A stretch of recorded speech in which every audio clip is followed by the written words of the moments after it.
হাসলো, তারপর তেয়ের দিকে আরেকটু ঝুঁকে গেল। মুখ সামলাবো না আমি। কি করবে? মুখে চুমু খাবে? তেমন ইচ্ছে থাকলে দ্রুত কাজটা সেরে ফেলো, শুভ কাজে দেরি করতে নেই, জানো না তুমি? তেয়ে হতভম্ব হয়ে গেল, সবকিছুই যেন তার মাথার উপর দিয়ে যাচ্ছে। এতক্ষণ না হয় চেপে ধরেছে ক্রোধের বশে, আর এখন চুমু খাওয়ার কথা বলছে। আগে তো ভেবেছিল এই লোক শুধুমাত্র ব্রিটিশ, তারপর আবিষ্কার করলো এই লোক ব্রিটিশের পাশাপাশি অসভ্য, আধ পাগল। ছি ছি, চরিত্রে কি শ্রী! তেয়ে হতবাক্যতার মাঝে তাকে ছেড়ে দিল জাঙ্কু। ঠিকঠাক হয়ে বসে পকেট থেকে মোবাইল বের করে সুগাকে মেসেজ করলো, গাড়িতে আয়। সুগা প্রায় সাথে সাথে গাড়িতে এলো, ড্রাইভিং সিটে বসে গাড়ি স্টার্ট করলো দ্রুত। এরপর সময় কেটে গেল খুব দ্রুত। এমনিতেও কলেজ থেকে তের বাড়ি বেশি দূরত্ব নয়, তার উপর মেয়েটা চুপচাপ বসে রয়েছে গাড়ির সিট। সুগা কিছুক্ষণের মধ্যেই তাদের বিল্ডিং এর সম্মুখে এসে থামায় গাড়িটা। গাড়ি থামার সাথে সাথে বেশ কিছুক্ষণ অতিবাহিত হলো, তারপরেও তেকে বেরোতে না দেখে ব্রো কুঁচকে তাকালো তার দিকেই জাঙ্কু। কপাল ভাঁজ রেখে সমান তালে বলে, নামবে নাকি তোমার বাসা পর্যন্ত যাব? পরে তোমার মির্জাফার বাবার দুই গাধার বাচ্চা আমার সাথে দেখে ফেললে কিন্তু আমার কোনো দোষ নেই। তে ফুঁসে উঠল, জাঙ্কুকে দেখে চাইলো একবার, তবে বলল না কিছু। এই লোকের সাথে বাদ বিতণ্ডায় জড়িয়ে কোনো লাভ নেই, এমনিতেই হাত পাগলের পাল্লায় পড়ে অনেকটা সময় গিয়েছে। ফুসফুস করতে করতে গাড়ি ছেড়ে বেরোলো তে। তীব্র ক্রোধ নিয়ে ঠাস করে দরজা আটকে দিল, তারপর হনহন করে হাঁটা ধরলো সম্মুখ পানে। জাঙ্কু খেসে পেল বইয়ের রাগ দেখে। মুরগির বাচ্চার মতো বউটা আমার। সুগা সম্মুখে বসে লুকিং গ্লাসে দেখলো জাঙ্কুকে হাসি মুখটা। কেমন যেন জাঙ্কুকে কার্যকলাপের সাথে সায় দিতে পারছে না সে। বউকে যেহেতু হাতে পেয়েছে, তাদের বিয়ের কথা বলে দিলেই তো পারে, এত অভিনয় করে সময় নষ্ট করার কি দরকার? স্যার, আপনি ম্যামকে এখনো বলে দিচ্ছেন না কেন? সে আপনার বউ, আপনাদের বিয়েও হয়েছিল। না মানে একবার সত্যিটা বলে দিলেই তো হয়, সব ঝামেলা শেষ হয়ে যায়। এই সব লুকোচুরি খেলার কি মানে স্যার? বউয়ের সাথে লুকোচুরি খেলতে বেশ ভালোই লাগছে সুগা। বউটার বিভ্রান্তিকর মুখশ্রী দেখে হৃদয়ে প্রশান্তি আসছে। এই প্রশান্তি যেন আবার আপনার অশান্তির কারণ না হয়ে দাঁড়ায় স্যার। সুগা নিচু স্বরে বলে, সুতরাং জাঙ্কুকে কর্ণে পৌঁছায় না। ব্রকুচকে শুধায়, কিছু বললি? না, তেমন কিছু না স্যার। বিকালে তেজ হিম সূর্য দুপুরের ন্যায় আর প্রচন্ড গরম এবং তেজ ছাড়ছে না। আবহাওয়া বেশ সদয় হয়েছে আজ, মৃদু শীতল বাতাস বইছে চারপাশে। আবহাওয়ার এমন অনুকূল রূপ দেখে জেনি এসে জুটেছে তের বাড়িতে। উদ্দেশ্য, তেকে নিয়ে বাইরে বেরোবে, কিছু কেনাকাটা করার আছে তার। প্রথমে তে রাজি না হলেও জেনি জোড়াজুড়িতে রাজি না হয়ে আর পারল না। তবে দুই বান্ধবী সেজে গুজে বসার কক্ষে আসতেই বাদ সাধল ইয়োনো।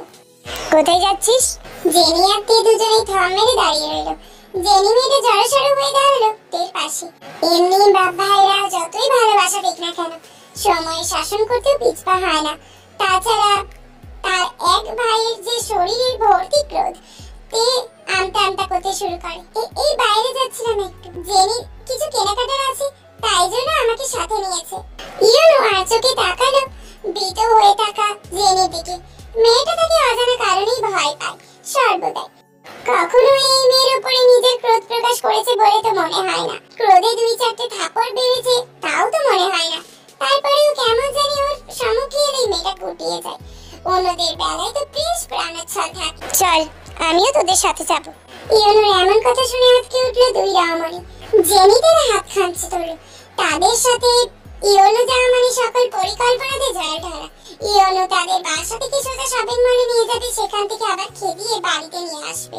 কোথাও ঘোরাঘুরি তো দূরের কথা, ফুচকা খাওয়াটাও হবে না। তেজিও বা দিয়ে ঠোঁট দুইখানা ভিজিয়ে নিল, অতঃপর বলতে শুরু করে, তোমাকে যেতে হবে না ভাইয়া, আমরা দুই বান্ধবী আছি তো, যাবো আর চলে আসবো। এই জন্যই তো আমাকে আরো বেশি করে যেতে হবে, এক গর্ধবের সাথে আরেক গর্ধব। জেনি আত্মে বেশ অপমানিত বোধ করলো, তবে ইয়োনোর মুখে কথা বলার সাহস পেল না। অগত্যা ইয়োনোর সাথেই শপিং এ যাওয়ার জন্য উদ্যত হলো তারা। একটু বাদেই কাছাকাছি একটা শপিং মলে এসে পৌঁছেছে ইয়োনো, জেনি আর তে। তারা শপিং মলে ঢুকতেই সেখানে এসে পৌঁছালো সুগা আর জাঙ্কু। সুগার উপরে সর্বদা তের উপর নজর রাখার দায়িত্ব ছিল। সেই দায়িত্ব পালনে নিয়োজিত অবস্থায় সুগা যখন দেখলো তে বাড়ি ছেড়ে বের হচ্ছে, চট জলদি সেই খবরটা পৌঁছে দিল জাঙ্কুকে কানে। জাঙ্কুকে দেরি করলো না, কোন রকমে তৈরি হয়ে পিছু নিল বউয়ের। বউ তার যে একা আসেনি এতেই বেশ হতাশ হলো। তার পিছু পিছু একটু ঘুরঘুর করবে, কিশোরী বয়সের ন্যায় বউয়ের নিকট বিরক্ত করবে, কিন্তু কাবাবের হাড্ডির মতো হতে এসেছে একজন। জাঙ্কুক তাদের দাঁত চাপলো। এই গাধার বাচ্চার মধ্যে একটা গাধা আমার বউয়ের সাথে কি করছে? কথাটা সুগা শুনলেও কিছু বললো না প্রত্যুত্তরে। আসলে এই গাধার বাচ্চা কেন এসেছে সে নিজেও জানে না। ইয়োনো যেন আঠার মতো লেগে আছে মেয়েটার সাথে। জাঙ্কুকের মেজাজ বিগড়ালো আরো।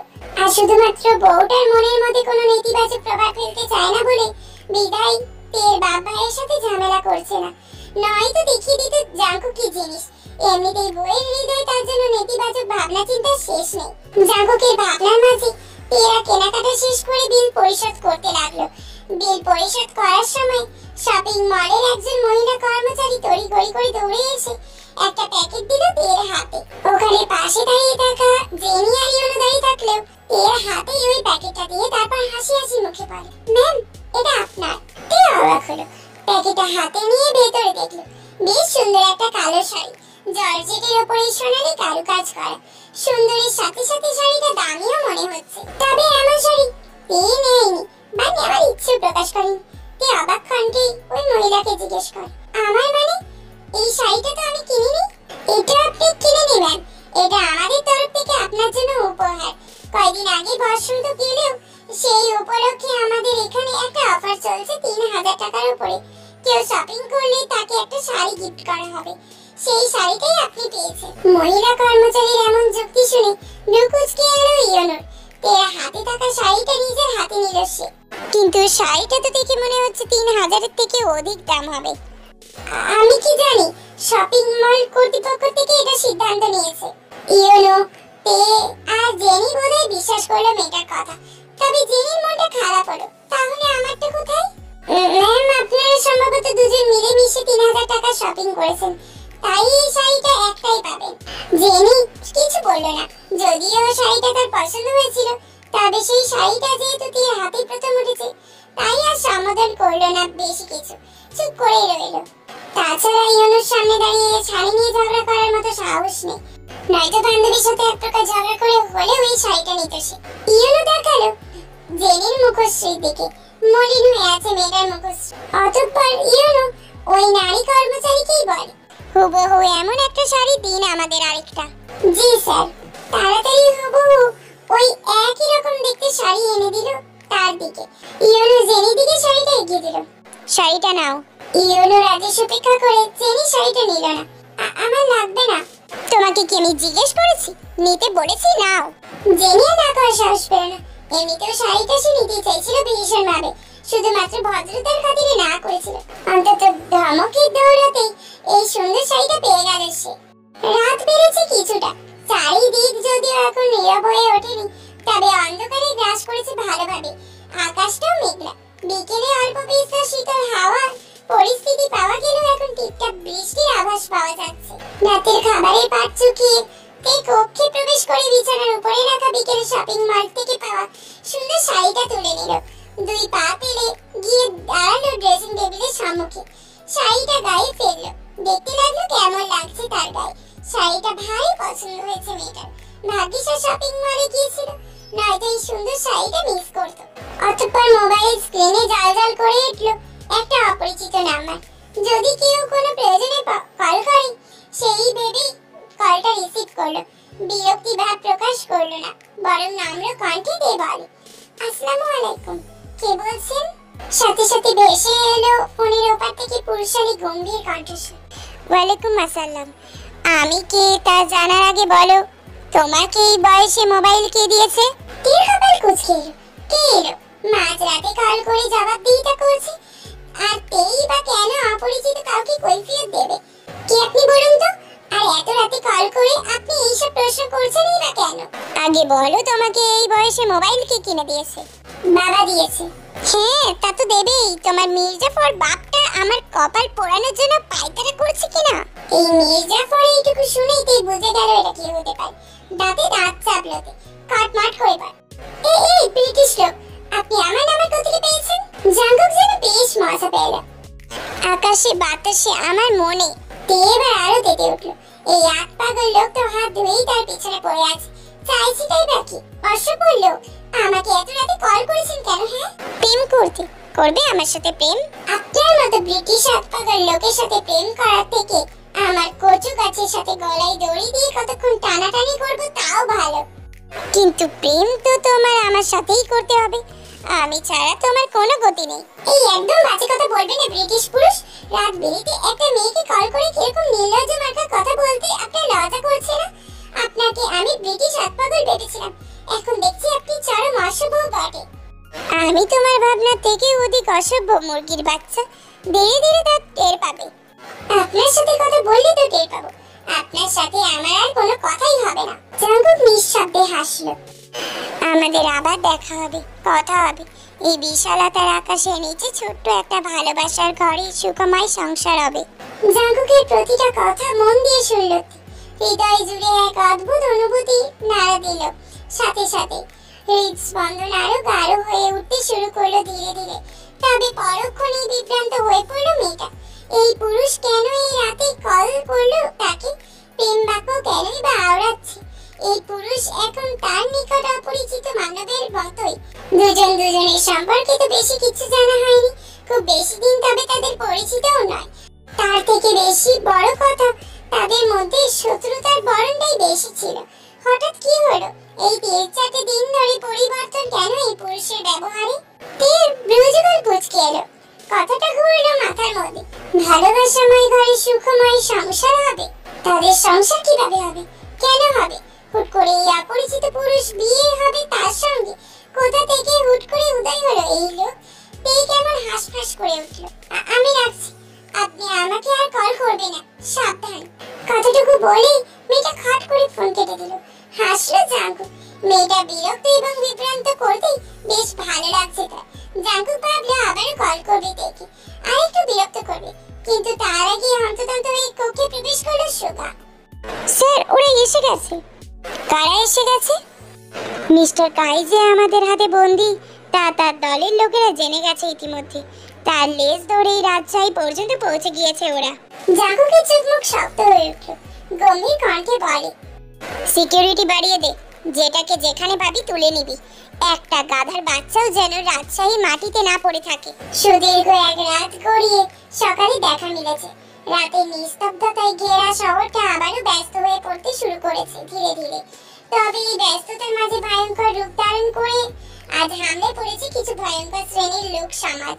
সচরাচর রাজশাহীর এমন মফস্বল শহরে সন্ত্রাস কিংবা গোলাগুলির মতো ঘটনা দেখা যায় না তেমন। তবে আজ গোলাগুলি হচ্ছে। তীব্র বেগে গুলি আর চিৎকার চেঁচামেচি, জনগণদের বাঁচার হাহাকার ধ্বনি শোনা যাচ্ছে চারিদিকে। সুগাকে দেখা যাচ্ছে সেই ভিড়পূর্ণ গোলাগুলিময় স্থানে। কাউকে কল করে সে কিছু বলছে একটা। কিছুটা সময় অতিবাহিত হতেই ভিড় ঠেলে বেরিয়ে এলো পরিপুষ্ট বলিষ্ঠ দেহী কিছু জনসংখ্যা। তারা বেরিয়েই দুই দলে বিভক্ত হয়ে গেল। অর্ধেক লোক জনগণকে নিরাপদ দূরত্বে সরিয়ে নেওয়ার কাজে লেগে পড়ল। মুহূর্ত ব্যয় না করে বাকি অর্ধেক নিজেদের নিকট সংরক্ষিত বন্দুক হাতে তুলে নিল। পাল্টা গুলি ছুড়ল দুর্বৃত্তদের উপরে। জাঙ্কুক গাড়িতে বসে বসে সবকিছু অবলোকন করছিল আশেপাশের পরিস্থিতি। গতকাল রাতে সে বলেছিল এই দুরাত্মা গাধার বাচ্চাগুলোকে তুলে নিতে, কিন্তু আহম্মকগুলো তা পারেনি। ফলস্বরূপ আজই গোলাগুলি। শুধু শুধু সাধারণ জনগণের উপরে এই ভোগান্তি নেমে এলো। এইগুলোর একটাকে দিয়েও যদি কোনো কাজ হয়। জাঙ্কুক বিরক্ত হলো ভীষণ। একটু ঝুঁকে পায়ের গোড়ালির কাছ থেকে বের করে নিল লুকায়িত একখানা বন্দুক। মুখে কালো মাস্ক চাপিয়ে বেরিয়ে এলো গাড়ি থেকে। দুর্বৃত্তদের উপরে নিশানা করে পরপর দুটো গুলি ছুড়ল। একটা গিয়ে লাগলো একজনের ডান পায়ে, অন্যটা গিয়ে লাগলো একজনের হাতে। জাঙ্কুক আরেকটা গুলি ছুড়তে উদ্যত হতেই পাশ থেকে শোনা গেল অতি পরিচিত কণ্ঠের চিৎকার ধ্বনি। ছেলেটা কিছুটা চমকালো। পাশ ফিরতেই আবিষ্কার করলো তেকে। মেয়েটা কেমন বড় বড় চোখ করে তাকিয়ে আছে তার দিকে। পরনে কলেজের পোশাক আর পিঠে ব্যাগ। তে ভীত হয়ে পড়েছে বেজায়। এমন কোন পরিস্থিতি এর আগে সে পড়েনি কখনোই। এই যে সত্যিকারের বন্ধু, তাও সে আগে দেখেনি কখনো। তাই হুট করে সম্মুখে গোলাগুলি আর রক্তপাত, আহত চিৎকার চেঁচামেচি আর লোকজনের ছোটাছুটি দেখে ভীত হয়ে পড়েছে মেয়েটা। তার উপর আবার তার সম্মুখে একটা লোক দাঁড়িয়ে গুলি চালাচ্ছে। কি দক্ষতার সাথে! লোকটা এতক্ষণ গুলি চালালেও এখন এগিয়ে আসছে তের দিকে। মেয়েটা আরো ভীত হলো। লোকটা তাড়াতাড়ি কেন যাচ্ছে? তাকে গুলি চালাতে দেখে ফেলেছে বলে কি মেরে ফেলবে নাকি এখন? দিতেও পারে, এদের বিশ্বাস নেই। তে ভয়ে আরো দুপা পিছিয়ে গেল। কম্পিত কণ্ঠে বলে, আমাকে মারবে না প্লিজ। আমার এখনো বিয়ে হয়নি, বিয়ে করা বাকি। আমি মরে গেলে আমার জামাইটা বিয়ের আগে বিধবা হয়ে যাবে। তের কথায় জাঙ্কুক ভ্রু কুঁচকালো। মেয়েটা আবল তাবল এসব কিসে বলছে? মাথা ঠিক আছে তো? জাঙ্কুক আরো তাড়াতাড়ি এগিয়ে গেল তের দিকে। তের হাঁটু কাঁপতে লাগে ভয়।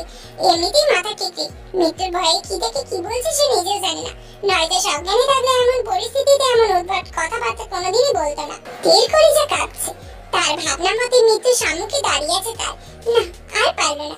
মস্তিষ্কে অতিরিক্ত ভয়, চাপ এবং চিন্তায় মেয়েটা জ্ঞান হারালো। ঢলে পড়লো জাঙ্কুকের বুকে। অস্থির হলো জাঙ্কুক। হৃদয়ে বড় ঝড় উঠলো। কি হয়েছে তার ছোট বউটার? কি হয়েছে? চোখ খোলো। চোখ খুললো না। জাঙ্কুকের অস্থিরতা আরো বাড়লো। সে মেয়েটাকে ধরে নিয়ে গিয়ে গাড়ির ভেতরে বসালো। অতঃপর নিজেও সিটে বসলো। মেয়েটার মাথা নিজের কাঁধে রাখলো। আলতো ভাবে কয়েকটা চাপড় দিয়ে বউটা নরম গালে আলতো ভাবে ডাকতে নাই। এই জান। তীর হোশ নেই, কথা বলছে না। জাঙ্কুক অস্থিরতায় মুখ থেকে মাস্কটা খুলে ছুঁড়ে মারলো গাড়ির পেছনের দিকে। গাড়ির ভেতরে থাকা পানির বোতল নিয়ে অল্প করে হাতে নিয়েই ছিটা মারলো তের চোখে মুখে। তবুও মেয়েটা চোখ খুললো না। জাঙ্কুক ভেজা হাতে আবারও আলতোভাবে কয়েকটা চাপড় দিল মেয়েটার গালে। কি হয়েছে? কথা বলো বউ। ওদিকে কোলাগুলি থেমে গেছে ততক্ষণে। জাঙ্কুকের লোকেরা দুর্বৃত্তর পুরো দলটাকে ধরে নিয়ে গেছে। স্থান পরিষ্কার করে দিয়েছে। পরিস্থিতি এখন সম্পূর্ণ অনুকূলে। এত বড় গোলাগুলি হয়েছে এক দেখাতে কেউ বলতেও পারবে না। সুগা এসে গাড়িতে বসলো ড্রাইভিং সিটে। তেকে নিথরভাবে পড়ে থাকা অবস্থায় দেখে জাঙ্কুকের উদ্দেশ্যে বলে, ম্যামের কি হয়েছে স্যার? গোলাগুলি দেখে ভয় পেয়ে গেছে। থামলো জাঙ্কুক। চোখ মুখ হঠাৎই শক্ত হয়ে ওঠে। গাধার বাচ্চাগুলোকে ততক্ষণ পেটাবি যতক্ষণ না জ্ঞান হারায়। আমার বউকে ভয় দেখানো, ওদের বাপের নাম আমি ভুলিয়ে দেব। কথাটা শেষ করেই ব্যস্ত ভঙ্গিতে আবার পানি ছিটে দিল তের মুখে। তে ক্ষণিকের বাদে পিট পিট করে চোখ মেলে তাকালো। উত্তেজিত হয়ে পড়লো সাথে সাথে। আবার উত্তেজিত কণ্ঠে বলে, আমাকে মারবে না দয়া করে, আমি কাউকে কিচ্ছু বলবো না। জাঙ্কুক দুই হাতে নিজের বক্ষের মধ্যে আগলে নিল মেয়েটাকে। কেউ মারবে না তোমাকে, আমি আছি তো। এবারে ভরসা পেল জাঙ্কুকের কথায়। উত্তেজনা কমলো কিছুটা। তবে যখনই মেয়েটা আবিষ্কার করলো সে জাঙ্কুকের বুকে লেপ্টে রয়েছে, ছিটকে দূরে সরে গেল। আসলে ওখানে গুলি চলছিল তো, তাই একটু ভয় পেয়ে গেছিলাম আর কি। জাঙ্কুক স্বস্তি নিঃশ্বাস পেল। যাক, মেয়েটা তাকে চেনেনি। চিনলে হয়তো ঝামেলা হয়ে যেত অনেক। এমনিতেই তাদের সম্পর্কে ঠিক নেই কিছু। তার মধ্যে এই তে যদি কোনোভাবে জেনে যেত এই গোলাগুলির মূল সে, তাহলে আর এই জন্মে বউকে পাওয়া লাগতো না। ভাগ্যিস মাস্ক পরেছিল। এই যাত্রায় মাস্কটাই আজ বাঁচিয়ে দিল তাকে। রাতের আধারে ছেয়ে গেছে চারপাশটা। চারিদিকে নীরব হতে শুরু করে দিয়েছে একটু একটু করে। তেদের বাড়িতে রাতে খাবার খেতে বসে গেছে সবাই। তে শুধু খাবার নিয়ে বসে আছে, খাচ্ছে না মোটেই। চোখের সামনে বারবার ভেসে উঠছে আজকের দিনের ঘটনাটা। অমন ভয়ঙ্কর পরিস্থিতির মধ্যে থেকে ওই লোকটা তাকে বাঁচালো। আচ্ছা, এই জিয়ন জাঙ্কুক আসলে কে? কি বা তার পরিচয়? তের হঠাৎ মনে এলো সেই দিনে ছেলেটা বলেছিল তার বাবা নাকি এই জিয়ন জাঙ্কুককে চেনে। বাবা? মিস্টার সুবিন সাহেব এবার খেতে খেতেই বলে ওঠেন, কিছু বলবে? তে কোনো বলিতে ছেড়ে সরাসরি প্রশ্ন করে, জিয়ন জাঙ্কুক কে বাবা? খাবারেই হাত থেমে গেল মিস্টার সুবিন সাহেবের। অন্যদিকে তার দুই ভাইয়েরও। মিসেস ইয়ঞ্জুনো সবাইকে খাবার দিচ্ছিলেন এতক্ষণ। কেবল নিজেও খেতে বসছিলেন। ইতিমধ্যেই মেয়ের এমন অপ্রত্যাশিত কথা শুনে তিনিও থমকে গেছেন। হৃদয়ে ভয়ের জন্ম নিল মিসেস ইয়ঞ্জুনে। তবে কি নিজের বান্ধবীর সাথে সম্পর্ক ধরে রাখতে মেয়ের অপরিণত বয়সে যে ভুল তারা করেছিল তার সামনে আসতে শুরু করেছে? জাঙ্কুক কি বলে দিয়েছে তেকে সবকিছু? এখন মেয়েটা কি হবে? মেয়েটা কিভাবে নেবে সবকিছু? মিসেস ইয়ঞ্জনের ভাবনার মাঝে মুখ খুলল যে হোক। কেন? জিয়ন জাঙ্কুকে দিয়ে তোর কি কাজ? সে কিছু বলেছে তোকে? যে হোপের কথা শেষ হতে না হতে মুখ খুলল ইয়নো গম্ভীর কণ্ঠে শোধায়, জিয়ন জাঙ্কুকের সাথে তোর কোথায় দেখা হয়েছে? অপ্রস্তুত হলো কিছুটা। জাঙ্কুকের সাথে দেখা, ঝগড়া, রাতে ফোন কলে কথা বলা এসব যদি এখন বলতে যাই তবে তাকেই বিপদে পড়তে হবে। আর তার ভাই আর বাপ মিলে পুঁতে দেবে এখানে। কলেজের সম্মুখে এক লোকের সাথে দেখা হয়েছিল। তিনি তার নাম বললেন জিয়ন জাঙ্কুক। আমি চিনি না বলে জানতে চাইলে সে বলল যে আমার বাবা চেনে, তার কাছ থেকে আমার পরিচয় জেনে নিও। আমি জানি না এই জিয়ন জাঙ্কুক কে, এই নামে আমি কাউকেই চিনি না। কথাটা শেষ করে আবার খাওয়া শুরু করলো বয়স্ক লোকটা। এমন ভাব যেন সত্যিই সে চেনে না জিয়ন জাঙ্কুককে। তেও অবাক হলো কিছুটা। কেন যেন জাঙ্কুকের নাম শুনে ইয়োনো আর জেহবের আগ্রহ দেখে মনে হয়েছিল ছেলেটাকে তার পরিবারের সবাই চেনে। মনের কোণে অনেক প্রশ্ন জাগলেও প্রকাশ করলো না তে। হতে পারে তার পরিবার সত্যিই জানে না জাঙ্কুককে, ওই লোকটা মিথ্যে বলেছে। তে এবার দ্রুত খাবার শেষ করে উঠে গেল। এমনিও আজ সারাদিনের ঘটনায় তার খাওয়া দাওয়ার মনোযোগ ছিল না কোনোভাবে। তে রুমে চলে যেতেই ইয়োনো বলে ওঠে, বাবা জাঙ্কুক সামনে চলে এসেছে, এখন কি করব আমরা? ও যদি একবার বলে দেয় বিয়ের কথাটা, তাহলে তে কি করবে? আর কি বা হবে আমার বোনটার? মিসেস ইউনজেনা চুপ থাকতে পারে না। ছেলেটা যদি কোনো ক্ষতি করে দেয় আমাদের? মিস্টার সুবিন সাহেব বুঝলেন নিজের স্ত্রী এবং ছেলেদের ব্যাকুলতা। তবে তার মনের মধ্যে তেমন একটা বিচলিত ভাব দেখা গেল না, বরং থমথমে কণ্ঠে বললেন, বিষয়টা নিয়ে ভাবতে দাও আমাকে। বেলা গড়িয়েছে কিছুটা, চারিদিকে সূর্যের ফুটফুটে আলো ভরে উঠেছে। ঘড়ির কাঁটা টিকটিক করে জানান দিচ্ছে সকাল 9টা। তে কলেজের সময় হয়ে এসেছে। মেয়েটা খেয়ে দিয়ে কলেজের উদ্দেশ্যে তৈরি হয়ে বেরিয়ে এলো নিজের কক্ষ থেকে। কিন্তু বেরিয়ে আসতেই মুখোমুখি হলো মিস্টার সুবিন সাহেবের। ওই অবশ্য নতুন কিছু নয়, তের কলেজে যাওয়ার সময় প্রায়ই সুবিন বসে থাকে বসার কক্ষে। কোথায় যাচ্ছ? তে খানিকটা ভরকে গেল। সে যে প্রতিদিন এই সময় কলেজে যায় তা তো তা জানি তার বাবা। তাছাড়া এই মুহূর্তে তার শরীরে কলেজের পোশাক থাকা সত্ত্বেও আর পিঠে ব্যাগ থাকা সত্ত্বেও এরকম জিজ্ঞেস করছে কেন? কলেজে বাবা। আজ আর কলেজে যেতে হবে না তোমাকে। তে আশ্চর্য হলো, বাবা নাকি কলেজে যেতে বারণ করছে? অবিশ্বাস্য। সে মাঝে মাঝে কলেজে যেতে না চাইলেও তার বাবা ধমকে জোরে কলেজে যেতে হয়, অথচ আজ না চাইতেও বৃষ্টি। কেন? আমি বলেছি তাই। তের কথা বাড়লো না। বাবা একবার যখন কলেজে যেতে বারণ করেছে সে যাবে না। এমনিতেও যেতে ইচ্ছে করছিল না। বেশ খুশি হয়েছে মেয়েটা। রোজ রোজ কলেজ যেতে হবে এমন কেন? তাই তার বাবার সম্মুখ থেকে দ্রুত বেড়ে পড়লো। যদি আবার মত বদলে যায়? না না, বাবার মত বদলানোর আগেই আমাকে এখান থেকে চলে যেতে হবে। ঘরে গিয়ে কলেজের পোশাক আশাক পাল্টে ফেললো। প্রায় ঘন্টা খানিক ধরে তের কলেজের সম্মুখে দাঁড়িয়ে আছে জাঙ্কুক। কত মেয়ে এলো কত মেয়ে গেল, তবে তার বউয়ের দেখা নেই। বাড়ির সম্মুখে দাঁড় করিয়ে রেখেছে সুগাকে। যখনই তার বউ বাড়ির গেট দিয়ে বেরোবে তখনই যেন খবর দেয়। সুগার রাস্তায় দেখা পায়নি মেয়েটার। তারা ভেবেছিল আজ হয়তো সুগার রাস্তায় আসার আগে মেয়েটা বেরিয়ে গেছে। এই ভেবে দুজন মিলেই চলে এলো কলেজে। এখনো মেয়েটার খোঁজ নেই কোনো। তের ক্লাসও শুরু হয়ে গেছে ইতিমধ্যে। তবে কি ফাঁকিবাজ মেয়েটা কলেজে আসেনি? হয়তো আসেনি। জাঙ্কুকের মেজাজ গরম হলো। সেই সকাল থেকে একটা বার বউয়ের মুখে দর্শন পাইনি। জাঙ্কুকের বড্ড ইচ্ছে হলো বউকে যদি একটা বার থাপিয়ে একটা থাপ্পড় মেরে গাল লাল করে দিত। তবে পরক্ষণেই চোখ মুখ শক্ত হয়ে উঠলো জাঙ্কুকে। ক্ষিপ্ত দৃষ্টি নিয়ে সে তাকালো নিজের হাতের পানে। ঠাকিয়ে চড় মারবে? সে কাকে মারবে? তার বউকে। একবার না জেনে থাপ্পড় মেরে দিয়েছিল বলে সে আবার মারবে? এই পৃথিবীতে জাঙ্কুকের বাচ্চা বউকে মারার অধিকার সে কাউকে দেয়নি, এমনকি নিজের হাতকেও না। জাঙ্কুক এবার ব্যস্ত হাতে নিজের পকেটে হাত চালান করলো। মোবাইলটা বের করে কল দিল তিন নাম্বারে। নাম্বারটি ব্যস্ত আছে। জানান দিচ্ছে একটি মহিলা। জাঙ্কুকের কপালে ভাঁজ পড়লো। তার মুরগির বাচ্চার মতো আবার বউটা কার সাথে কথা বলছে? তাছাড়া কারোর সাথে কথা বললে ওয়েটিং বলবে, কিন্তু ব্যস্ত আছে তো বলবে কেটে দিলে বা ব্লক লিস্টে ফেলে। দেখি তবে কল কেটে দিয়েছে বলেও তো মনে হলো না। তবে কি মেয়েটা নাম্বার ব্লক লিস্টে ফেলেছে? জাঙ্কুকের সন্দেহ হলো। ছেলেটা তড়ি করে আবারও কল লাগালো তিন নাম্বারে। না, এবারও একই কথা বলছে। জাঙ্কুকের সন্দেহ গাঢ় হলো। নিজের মোবাইলে থাকা অন্য সিম দ্বারা কল করলো তেকে। এবার কল ঢুকলো কোনো বাধা ছাড়া। এর মানে তে ওর নাম্বারটা ব্লক লিস্টে ফেলেছে। ক্রোধ জাগলো জাঙ্কুকে। মস্তিষ্কটা ফুটে উঠলো টক বগিয়ে। কত বড় সাহস এই নারী যে তার নাম্বার ব্লক লিস্টে ফেলে। জাঙ্কুকে ক্রোধের মাঝে কল ধরলো তে। সাথে সাথে বাজ খাই কণ্ঠে চেঁচিয়ে উঠলো জাঙ্কুক, এই বেয়াদব মেয়ে, আমার নাম্বার ব্লক লিস্টে ফেলার সাহস কে দিয়েছে তোমাকে? জাঙ্কুকের বাজ খাই কণ্ঠ শুনে কেঁপে উঠলো তে। তবু দমে গেল না। এতে আবার সাহসী কি আছে? আমার মোবাইল, আমার হাত, ইচ্ছে হয়েছে আমার। যাকে খুশি ব্লক লিস্টে ফেলবো। আপনার কি? আমাকে ব্লক লিস্টে ফেলে তুমি আবার কথা বলছো? তোমার জিভ টেনে ছিঁড়ে ফেলবো বেয়াদব মেয়ে। ব্যাস, জাঙ্কুকের ভেতর থেকে আরেকটা সত্তা এক্ষুনি বেরিয়ে এলো। ক্ষিপ্ত কণ্ঠে তাকেই শাসালো। তোকে সাহস কে দিয়েছে আমার বউয়ের জিভ টেনে ছিঁড়ে নেওয়া? আয়, তোরটা ছিঁড়ে দিচ্ছি। নিজের সাথে নিজের যুদ্ধে চুপসে গেল জাঙ্কুক। এই মেয়েটার নিকট আসলেই তার কেমন সব গুলিয়ে যায়। একটু শান্তি মতো রাগও দেখাতে পারে না। মস্তিষ্ক তের উপরে ক্রোধিত হলেও হৃদয় সান্ত্বনা দিতে পারে।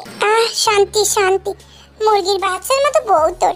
তার উপরে এতটা রাগ দেখালে তোর প্রকৃতি বিরুদ্ধ হবে সে। তুমি কি এবার কি প্রশ্ন করে? কলেজে আসনি কেন? হঠাৎ জাঙ্কুকের এমন নরম কণ্ঠ শুনে অবাক হলোতে এই মাত্র লোকটা হুঙ্কার দিচ্ছিল। এর মধ্যে কি এমন হলো যে ভেজা বেড়াল হয়ে গেল? আপনি না এই মাত্র বাঘের মতো গর্জন করছিলেন, হঠাৎ বেড়ালের মতো মিউ মিউ করছেন কেন? আসলে পুরুষ মানুষ বাইরে যতই বাঘ থাকুক না কেন, বউয়ের সম্মুখে আসলে বেড়াল তো হয়েই যায়। কি বিভ্রান্ত হলো, কি বলছে পুরুষ, কি বাঘ আর কি বা বউ? তীব্র কুচকায়। মানে ওসব বাদ দাও, এখন বলো আজ কলেজে আসনি কেন?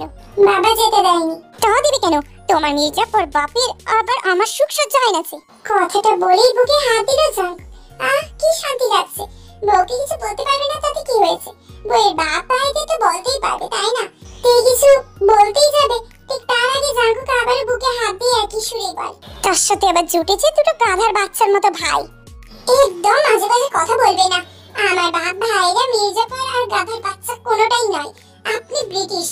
1947 সালে আমাদের দেশ থেকে পালানো ব্রিটিশদের ফেলে যাওয়া বাচ্চা আপনি। জাঙ্কুক যেন আকাশ থেকে পড়লো, অবাক আর ভান করেই বলে, ছি ছি মুরগির বাচ্চা, আমার মতো একটা নিরীহ হাঁসের বাচ্চাকে তুমি এভাবে বলতে পারলে? এই সব কথা বলার আগে তোমার বুকটা একটু কাঁপলো না? এই লোকটার এহেন অভিনয় দেখে আশ্চর্য না হয়ে পারলো না। মিনিটে মিনিটে ভুল বদলায় এই আত্মা করলো। এই কপাল টান টান করে কাট কাট করাই বলে, না কাঁপেনি। আমার বাপ ভাইকে মির্জাফর আর গাধার বাচ্চা বলতে আপনার যেমন বুক কাঁপেনি, তেমন আপনাকেও ব্রিটিশ বলতে আমার বুক কাঁপেনি একটুও না। জাঙ্কুকের চোখ ছোট ছোট হলো। বাপ আর ভাই মিলে ভালোই তো আমার বিরোধিতা করতে শিখেছে। যাক, ব্যাপার না, আমিও দেখি এরা আর কি কি করতে পারে। আপনি ভালো লোক? কোনোদিন না। আপনি তো ঘসিটি বেগমের বংশধর, যাকে সুখে থাকতে পুঁতে কিলায়।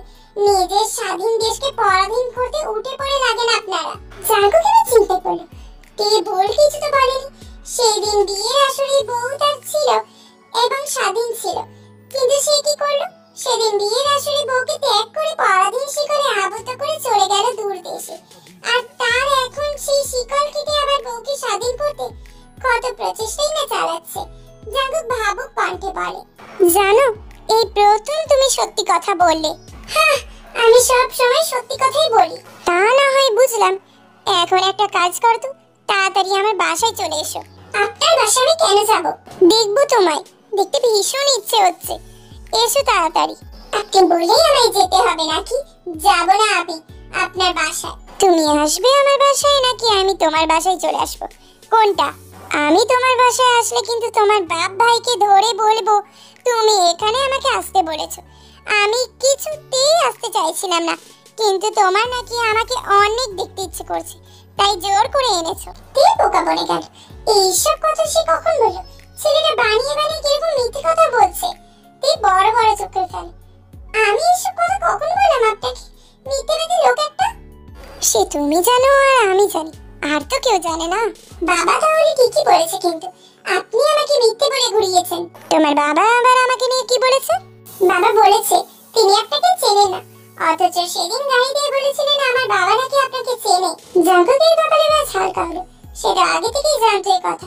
ওই প্রথম যেদিন শ্বশুরের সাথে তার সাক্ষাৎ হলো সেদিন থেকে। মির্জাফর ভালো মানুষ চেনে না, কিন্তু আর নতুন কি? জাঙ্কুকের এই কথাই পাত্তা দিল না, আবার মেয়েটাকে হুমকি দিয়ে বলে, তুমি আমার বাসায় আসবে নাকি আমি তোমার বাসায় আসবো? গাড়িতেই আছি আমি। গাড়িটা আমার বাসার সম্মুখে না থামিয়ে সোজা তোমার বাসার সম্মুখে থামাবো, বলে দিলাম। ভয় পেল কি? এই আত্মাকর লোক যদি একবার তার বাড়িতে চলে আসে, তাহলে তো বাড়িতে কুরুক্ষেত্র বেঁধে যাবে। তারপর যদি আবার ওইসব বানিয়ে বানিয়ে মিথ্যে কথা বলে, তাহলে মরতে হবে নির্ঘাত। আমি আসছি, এক্ষুনি আসছি। মাকা আসলো জাঙ্কুক, হাত ঘড়ির দিকে একবার তাকায়। তাড়াতাড়ি এসো, আমি অপেক্ষা করছি তোমার। কথাটা বলে কল কাটলো জাঙ্কুক। এ পড়লো মহাবিপদে। ভয় তো বলে দিল যে সে যাবে। জাঙ্কুকের বাসায় যেতে কিরকম ভয় ভয় লাগছে। অত বড় ফ্ল্যাটে মাত্র দুইজন পুরুষ মানুষ বসবাস করে। একা একটা মেয়ে যদি যাই, ওরা যদি খারাপ কিছু করার চেষ্টা করে তার সাথে, যদিও মেয়েটার মনে হচ্ছে না জাঙ্কুক এমন কিছু করতে পারে, তবুও ওই অতি আধুনিক সভ্যতায় বিশ্বাস করার ক্ষমতা কারই বা আছে? দীর্ঘদিনে অতি পরিচিত মানুষগুলো হুট করে নিজের রূপ বদলাতে শুরু করে। সেখানে জাঙ্কুক তো নিজেকে অপরিচিত। কিন্তু আবার না গিয়েও তো উপায় নেই। ছেলেটা একবার যদি এ বাড়িতে চলে আসে তাহলে বিপদ বাড়বে বই কমবে না। তে আবারও রেডি হয়ে বসার কক্ষের দিকে এগোলো। ব্রু কুচকে উঠলো মিস্টার সুবিন সাহেব থামথামে গলায় বলে, আবার কোথায় যাচ্ছ? এই তো সামনের বিল্ডিং এ। আমার নতুন এক বান্ধবী ওই বিল্ডিং এ বাসা ভাড়া নিয়েছে। কলেজে গেলাম না, ঘরে একা একা ভালো লাগছিল না, তাই ভাবলাম ওর ঘর থেকে একটু ঘুরে আসি। মিস্টার সুবিন সাহেব মেয়েকে সন্দেহ করলেন না, উল্টে তিনিই চাইছিলেন এই মুহূর্তে যেন ঘরের বাইরে যাক তার মেয়ে। আবার ঘরের বাইরে গেলে জাঙ্কুকের সাথে যদি দেখা হয়ে যায়, সেই ভয়ে কলেজে যেতে দেয়নি। সামনের বিল্ডিং এ যেতে তার বাধা নেই। আচ্ছা চলো, আমি দিয়ে আসছি তোমাকে। কি চমকালো, ভয় ডানা বাঁধলো হৃদয়ে। বাবা তাকে দিয়ে আসতে যাবে কেন? তোমাকে যেতে হবে না বাবা, এই তো সামনের বিল্ডিংটায় যাবো আমি। তুমি আবার শুধু শুধু কষ্ট করতে যাবে কেন? আমার সাথে এসো, আমার সাথে গেলে তবেই যেতে দেবো, না হলে যেতে হবে না তোমাকে। তীর পড়লো মহাবিপাকে। এর থেকে বেশি না করলে তার বাবা তার উপর সন্দেহ করবে। অযথাই বলল, ঠিক আছে চলো বাবা। নিজেদের বাসা থেকে বেরিয়ে 3টে বিল্ডিং পরে চতুর্থ বিল্ডিং এর সম্মুখে এসে থামলো তে। ঢোক গিলে মিস্টার সুবিন সাহেবকে বলে, চলে এসেছি বাবা, এই বিল্ডিংটাই আমার বান্ধবীদের বাসা আছে। আচ্ছা তুমি ভেতরে যাও, আমি আসছি এখন। তে এক প্রকার নিঃশ্বাস আটকে প্রশ্ন করে তার বাবাকে, তুমি ভেতরে যাবে না বাবা? না। তে যেন হাত ছেড়ে পাচ্ছে। আচ্ছা তাহলে আমি ভেতরে যাচ্ছি। এইটুকু বাক্য বলে দ্রুত ভেতরে ঢুকে গেল বিল্ডিং এ। মিস্টার সুবিন সাহেবও দাঁড়ালেন না, দ্রুত পায়ে চলে গেলেন নিজের বাড়িতে। বসার কক্ষে ঢুকতেই দেখা পেলেন ইয়নু আর জেহব বসে রয়েছে সোফার উপরে। তাদের সামনে মিসেস ইয়নজুনা বসে। হুট করে কল করে আসতে বললে কেন? কোনো সমস্যা হয়েছে কি? ওই জিয়ন জাঙ্কুক আবার কোনো সমস্যা করেছে নাকি বাবা? মিস্টার সুবিন সাহেব একবার নিজের স্ত্রীর দিকে তাকালেন, তারপর সন্তানদের দিকে। অতঃপর থামথামে গলায় বললেন, আমি তোর বিয়ে দেব আবার। কি? আজ সন্ধ্যায় পাত্রপক্ষ দেখতে আসবে থেকে। সব ঠিকঠাক থাকলে কালই আকাত হবে। এইসব কি বলছো বাবা? তোর আবার বিয়ে? আজই পাত্রপক্ষ দেখতে আসবে? মাথা খারাপ হয়ে গেছে তোমার? মাথা আমার ঠিকই আছে ইউনু, এছাড়া আর কোনো উপায় নেই। জিয়ন জাঙ্কুক ইতিমধ্যে তোর সম্মুখে চলে এসেছে। এখন যদি মেয়েটাকে সবকিছু বলে দেয় তখন কি হবে ভেবেছো? তারা তাদের বাবার কথা মন দিয়ে শুনলো। কেন জানো, মিস্টার সুবিন সাহেবের সিদ্ধান্তে একমত হতে পারছে না তারা। অতীতে তার পিতামাতার একটা ভুলের কারণে তার জীবন নষ্ট হয়ে গেছে। আজ এই মোড়ে এসে দাঁড়িয়েছে। মাত্র 10 বছর বয়স ছিল মেয়েটা। কোনো বাবা সেই বয়সে কিভাবে একটা মেয়ের বিয়ে ঠিক করতে পারে?